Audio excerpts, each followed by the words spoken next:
This is JangleFet 140 coming in with the New Year's first project for 2011.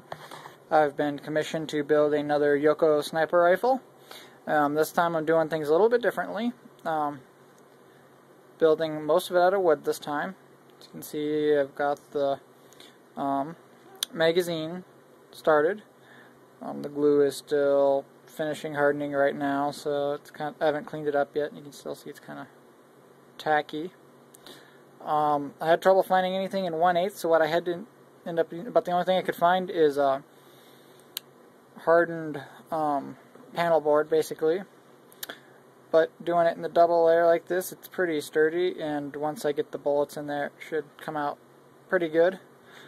I've got the receiver here, getting the final sizing set and doing a little bit of tweaking work here before I glue it and start doing more size sanding on that to make it fit the barrel a little more comfortably.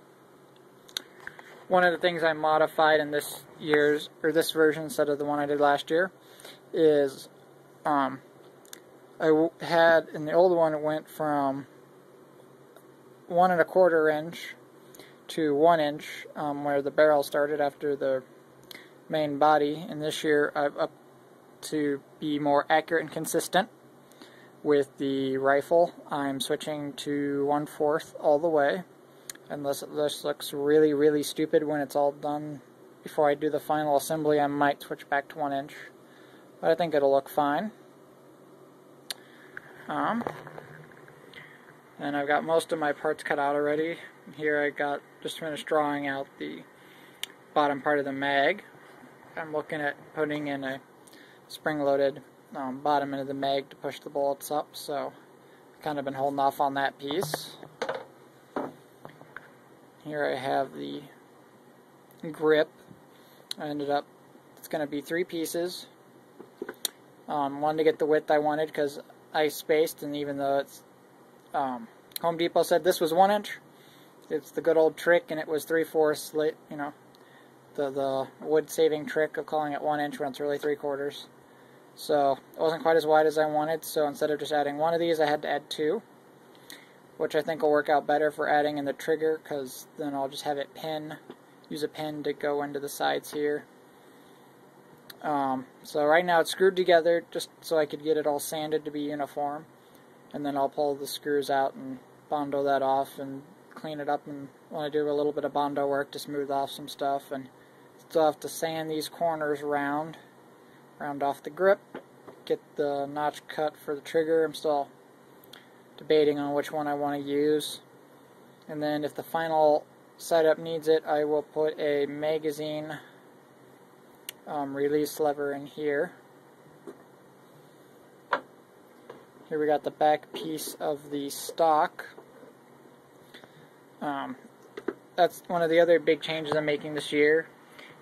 Is I found some concept art for the rifle, and we're not sure if it's from the studio, or I'm not 100% sure if the person's account or whatever is someone that actually worked on Gurren Lagann or not, if it was just a fan, but I really liked the concept they had for the stock instead of what I was thinking before with having the batteries for the gun loaded one at a time, that the stock was a magazine for the batteries, and so that's one of the things I'm incorporating in is a battery.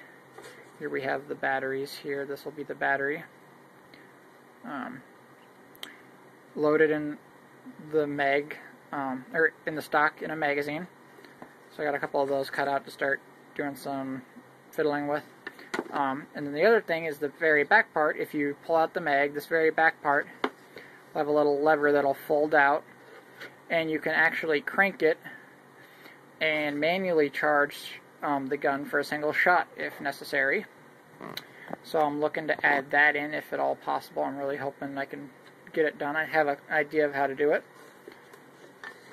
And so we got some various pieces just in here, all the pieces for the stock pretty much in the magazine for that.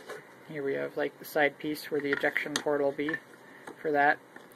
It won't actually eject the batteries just because of constraints on the budget and my abilities at this moment, and this being the first one. I will just have the cover, the magazine will come out, and then the cover on the ejection port will rotate, and there will be a battery in there that you can take out or put in by hand, but it will not be able to eject, I don't think, at this point. We'll see how it goes.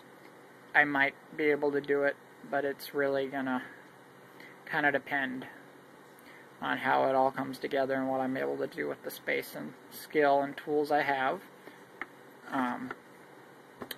Once again, like last year's, the bullets will not actually come through the magazine to the receiver. There will be a bottom on the barrel and the body, and then when you pull back the action, there will be one bullet glued into the body. So the cover will slide back, you'll see the bullet, you can put it back. Or I might make it so the bullet has a magnet in it or something like that, so it can clip in, and then if you want you can pull it out, put one of the smaller bullets in, maybe even put the arrow in. The biggest issue I'm worried about here is con safety, so I don't know how they would take arrows. That's pretty much it for the moment on that. You can see, got my drill press, which I got last fall, but then kind of for this project, and just because I've been really wanting them, got myself a belt sander. Menards had one on sale, pretty cheap. It's not the greatest quality ever, but it's a good starting one. It keeps me happy. And then I got a good deal on a saw off Craigslist, and surprise, surprise, I didn't realize it had it. It does have the an attachment, name escapes me. A rotary tool attachment, there we go. So I could use a bigger cutting wheel on some things if I wanted to. Depending on how this goes, there's a slim chance I may try to put a thin layer of aluminum on some of the parts. I had mentioned it to the person I'm doing the commission for, but I'm not sure now how well it'll work out. We'll just have to see. And that's about all I got for tonight. Thanks for watching. Graffiti's guys.